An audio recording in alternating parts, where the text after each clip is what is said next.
আজকে আমি তোমাদের কাপড় দিয়ে দুটো কাপড় দিয়ে আলমারির কভার কীভাবে করতে হয় সেটা দেখাবো।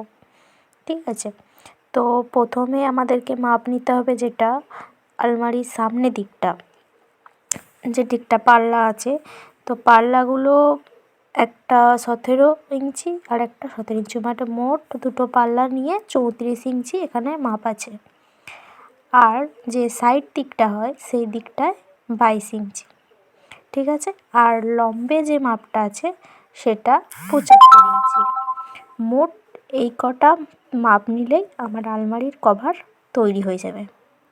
তো প্রথমে কি করব, সেই মাপ নিয়ে আমি কাপড়গুলোকে কেটে দেব। তাহলে কটা কাপড় মানে দুটো কাপড়ে তাহলে কটা অংশ কাটতে হবে দেখে নাও। একটা কাপড়ে যেহেতু হবে না, আমাদের দুটো কাপড় কাটতে হবে, তো সেখানে প্রথম যে কাপড়টা নেব, মানে সেদিকটা থাকবে, সেটা হচ্ছে ফ্রন্টে। তো ফ্রন্টে যদি আমি যে কাপড়টা রাখবো সেটাই আমাকে দু সাইডে রাখতে হবে। আর যেটা পিছনে রাখবো সে মানে পিছন দিকে থাকবে আলমারির, তো সেটাকে আলাদা কাপড় করতে হবে, কারণ সেটা দেখা যাবে না, সেটা পিছন দিকে থাকবে, তাই ওটা আলাদা। আর সামনেতে আর দু সাইডে যেটা থাকবে সেই শাড়ির কাপড়টা এক। তো মাপগুলো কী হবে, তো যেটা 17 ইঞ্চি করে দুটো পাল্লা আছে সেইটা আমি প্রথমে দুটো ভাগে কাটবো।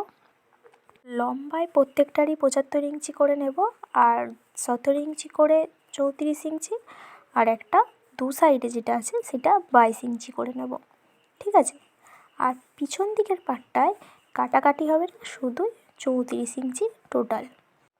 আর মাথার যে পাটটা জোড়া হবে সেইটা থাকবে তোমার 34 ইঞ্চি করে দুদিকটা, আর দুদিকটা 22 ইঞ্চি করে। চলো এবার মাপগুলো কাটা হয়ে গেলে জুড়ে নাও টপ টপ। এতে সহজ থেকে এবার পাটে পাটে ফেলে জুড়ে নিলেই আমাদের আলমারির কভার রেডি।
এই যে আমাদের কভার একদম রেডি, ফিতেও লাগানো হয়ে গেছে।